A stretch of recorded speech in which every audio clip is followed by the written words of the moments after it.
గుజరాత్లో జరిగినటువంటి ఒక ఘటనకు సంబంధించిన వివరాలు ఇప్పుడు నేను మీకు చెప్పబోతున్నాను. ఇవి కొంత హృదయాన్ని కలిచివేసేవి. కొంచెం సున్నిత మనస్కులు ఈ విజువల్స్ చూస్తే నొచ్చుకుంటారు. కాబట్టి నేను ఈ డిస్క్లైమర్ చెప్తున్నాను. పెద్దవాళ్లే అలా ఏ బైక్ మీదో కారులోనో అలా రోడ్డు మీదకి వెళ్తే తిరిగి వస్తారో లేదో అనేటువంటి రోజులు ఇవి. ఎప్పుడు ఎవరి ప్రాణాలు ఎలా పోతాయో తెలియనటువంటి పరిస్థితి. అలాంటిది చిన్నపిల్లల విషయంలో కొద్దిపాటి నిర్లక్ష్యం, అజాగ్రత్త కూడా ప్రాణాల మీదకు తీసుకొచ్చి కడుపు కోతను మిగిల్చినటువంటి సందర్భాలు అనేకం ఉన్నాయి. ఇదిగో ఇప్పుడు అలాంటి ఒక పరిస్థితుల్లోంచి ఒక పాప కొద్దిపాటి అదృష్టంతో బయటపడినటువంటి ఒక సందర్భాన్ని మనం చూస్తున్నాం. గుజరాత్లో జరిగింది ఈ ఘటన.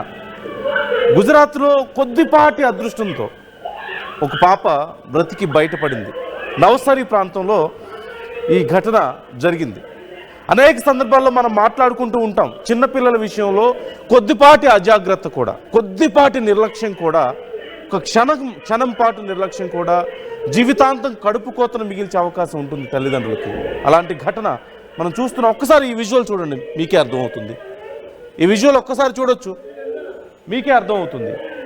ఒక చిన్న పాప ఆడుకుంటూ ఉంది. ఒక్కసారిగా ఒక కారు అటువైపు నుంచి వచ్చింది. ఖచ్చితంగా పాప చాలా చిన్నగా ఉంటుంది కాబట్టి ఆ కారులో ఉన్న వాళ్ళకి కింద ఏం జరుగుతుందనేది తెలిసే అవకాశం లేదు. అందులోనూ ఆ టర్నింగ్లో ఉన్నప్పుడు ఆ పాప ఆ కారు వైపుగా వెళ్ళింది, ఆడుకుంటూ ఉంది. తల్లిదండ్రులు లోపలే ఉన్నారు. ఆ తల్లి, మిగతా కొంతమంది మహిళలు ఇంట్లోనే ఉన్నారు. వెంటనే పరిగెత్తుకుంటూ వచ్చారు. కానీ ఇక్కడ పాపను కాపాడింది వాళ్ళు వెంటనే పరిగెత్తుకుంటూ రావడం వల్లనో, కారు బ్రేక్ వేయడం వల్లనో కాదు, కేవలం అదృష్టం, ఆ దేవుడి దయ. ఇంకా ఆ తల్లిదండ్రులకి ఆ పాప ఇంకా బ్రతికుండాలి అని రాసి పెట్టుంది. ఆ పాప మీద ఆ అదృష్టం ఉంది, అందుకే ఆ పాప బ్రతికింది, మనం చూడొచ్చు. సో ఇలాంటి ఘటనలు, ఇలాంటి అదృష్టం అన్ని సందర్భాల్లో ఖచ్చితంగా కలిసి వచ్చే అవకాశం ఉండదు. ఆ టర్నింగ్లో ఉన్నప్పుడు చూడండి, ఆ పాప అలా ఆడుకుంటూ వెళ్తుంది. సడన్గా కారు టర్నింగ్లో తిరుగుతూ ఉంది కాబట్టి డ్రైవర్కి కనిపించే అవకాశం లేదు.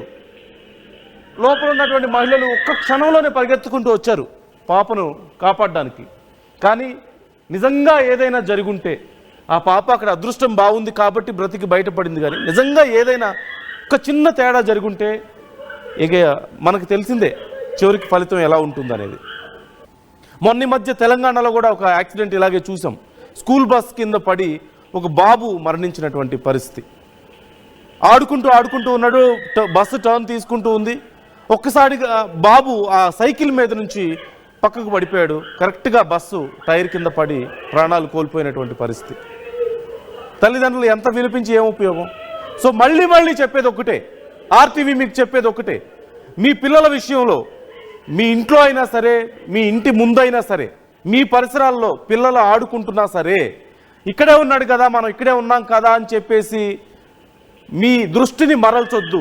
ఖచ్చితంగా ఒక కన్ను మీ పిల్లల మీదే ఉండాలి. మీరు వెంటనే వారి దగ్గరికి చేరుకునేంత డిస్టెన్స్లోనే మీరు ఉండాలి. అది మాత్రం మర్చిపోవద్దు. లేదా ఒక్క క్షణం ఆలస్యమైనా, ఒక క్షణం పాటు మీ దృష్టి పక్కకు మళ్ళినా ఇదిగో ఇలాంటి ప్రమాదాలే. కానీ ఇలాంటి అదృష్టం అందరికీ కలిసి వచ్చేది కాదు.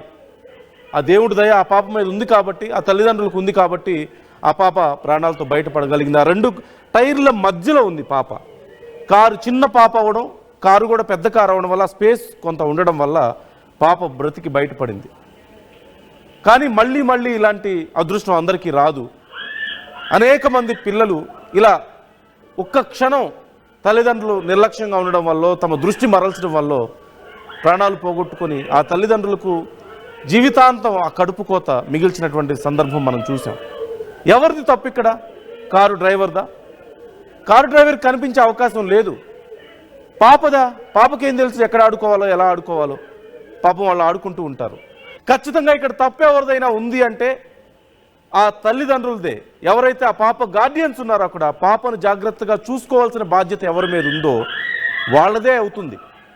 కాబట్టి ఎవరైనా సరే చిన్న పిల్లలు ఆడుకుంటున్నప్పుడు మీ కనుచూపు మేరలో ఉండాలి.